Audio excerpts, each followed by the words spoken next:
Early sailors crossing the Atlantic feared a region known as the Sargasso Sea.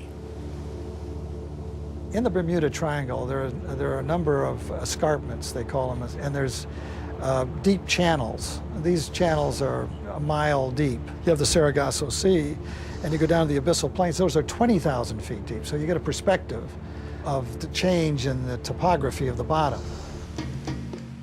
For centuries, ships have sailed into the Sargasso and been immobilized by a lack of wind and motionless current.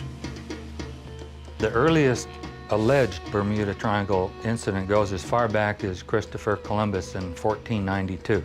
And they got into an area known as the Sargasso Sea, which is kind of a large circling area with a lot of seaweed and clutter and things like that. It was these massive deposits of seaweed, waste, and red krill that ancient mariners and Sargasso travelers often mistook for sea serpents. The triangle is not a superstition of seafarers or in the ports. The enigma of the triangle can be found as far back as Columbus's log, who was the first to sail the area.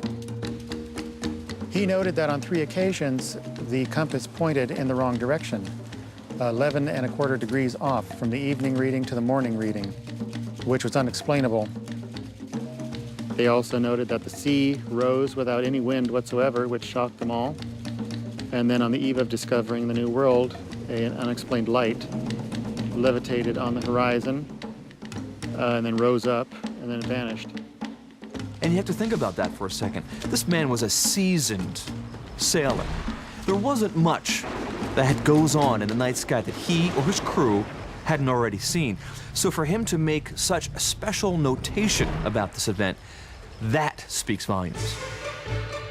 However, not everyone considers Columbus to have been a masterful sailor. And of course, when they were crossing the ocean, they were legitimately afraid of what they were getting into because everybody thought the world was flat and they were going to drop off at the edge. And one of the stories is that Columbus saw a UFO. And another one is he saw a strange light at night when they were way out in the ocean. My research on that was Columbus did make a note in his log about a bright light overhead, and all the historians have always assumed that that was a meteorite that flashed across the sky.